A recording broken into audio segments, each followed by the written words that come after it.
Jeez, this is a bit easier than shouting all the way up the road. Or my voice is nearly gone. All right, so bear with me. I'm on an iPad. All right. So why are we here today?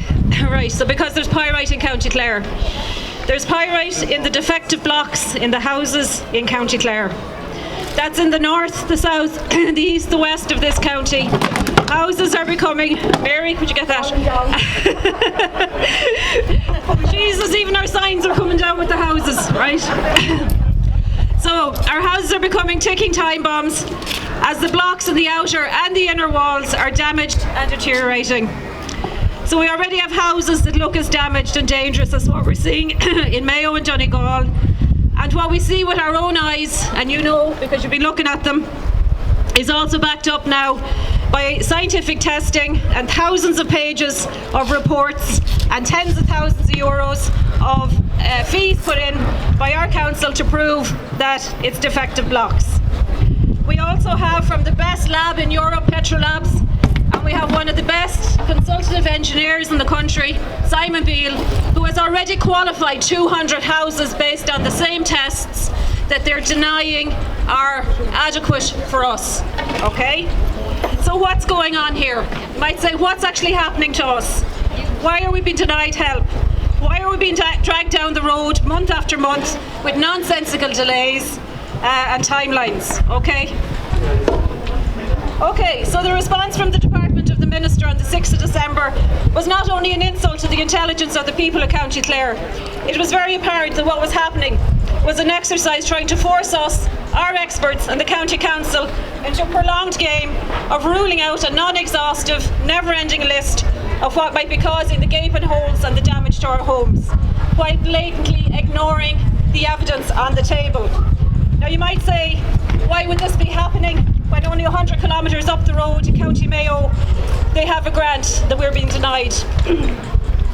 Well, our own TDs have said, and it's very disappointing, sure, we'll get Mayo and Donegal fixed up first, and then when they're sorted, it's our turn.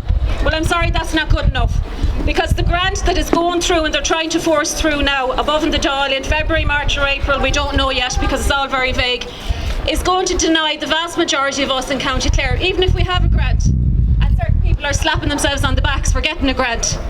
There actually won't be possibility for about 90% of us to get it, because they're putting lots of different clauses in there that you're going to have to get over the hurdle, and one of them is this damage threshold. And what that actually means is that a government appointed inspector will come out to your house and say, do you know what, you've got damage but it's not damaged enough, go away for 5 or 10 years more now. And then and then when we've kind of gotten through, you know, our backlog, when we've decided that you reach a damage threshold, then we might let you onto the scheme. Now, you might think, sure, Jesus, you know, what are you talking about? Now, I will say to you, there's 5 houses that have been court tested with all the scientific data that's there. And, you know, we have the best lab in the UK, we have the best expert, one of them in the country in Mayo, and we have our county council behind us. And we have the politicians, yeah, they're talking up in the Dáil, all right, they're making noise. But it's mostly the activists, it's mostly the campaigners that are out and they're saying it's not acceptable. It's not acceptable for the people of Clare, for Mayo, for Donegal, for Limerick, and some of them are here today. This new scheme is actually worse than the last. Now, you might have heard the propaganda. It's 420,000 euros. You know, they've raised the cap. It's 100% redress. Let me make it very clear to you, no, it's not. There's very few houses that will ever, in a million years, get that, you know. So the demolition options that are within that grant scheme are not going to be accessible to the vast majority of you, okay? What you're going to be facing is actually, as I said, a government-appointed engineer who will decide if you ever get access to this scheme. So we have to stand up now and we have to really make our voices loud and clear. Now, there's a couple of things you might say, well, what do we want here from County Clare today? And what are we asking our politicians for specifically? It is, do not pass that. Do not pass that. It is not, you're going to condemn us to another 10, 20, 30 years in this county, because we have 125 houses known to us. Ye have more houses known to ye, you know, and there's more and more houses coming forward to your offices that we know nothing about. When you look at the scope and the scale of the supplier, you know, that we have in this county, it stretches right through the counties on the western seaboard, right? you know. So I just say to you, that's number one, don't pass it, because this problem isn't going to go away if you get something through and you railroad it through in February, March or April. This is long term, and the people that are here today, when they realise what a scam the new scheme is and they can't get access to it, and they're being told to sit in their homes for another 5 and 10 years and let them rot around them, do you think they're going to sit down? They won't be back out here in thousands the next time. Now, the other thing I'm saying to you as well is, we have been silenced. We have no voice on that working group. And the notion like that was time limited, it's not. There's a working group still in place, and they're putting into the terms and conditions of a working grant for this phenomenon, for this thing we're facing, worth 2.2 billion. And it's okay for our politicians, seemingly, to ensure that we don't have any input at that table, that we don't have equal rights. Now, I'll bring you back to the Irish Constitution. Article 40 of the Irish Constitution. You are not supposed to discriminate against citizens out in the same country, and we're being discriminated against. We don't have a grant, number one. And if you look at the Irish Constitution, you'll also look at the property rights. You have the right to property.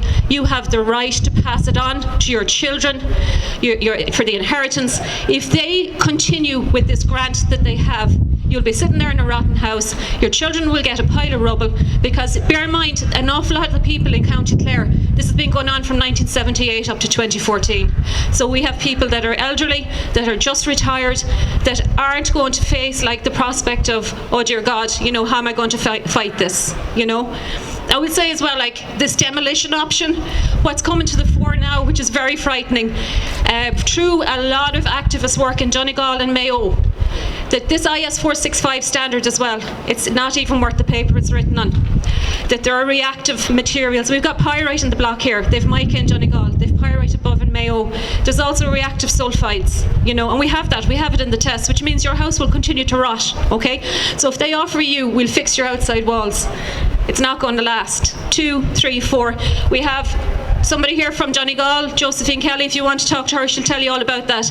Tens of thousands that woman has put into her house to take out the outer leaf and hope. And here she is back to square one again. The inner walls are going.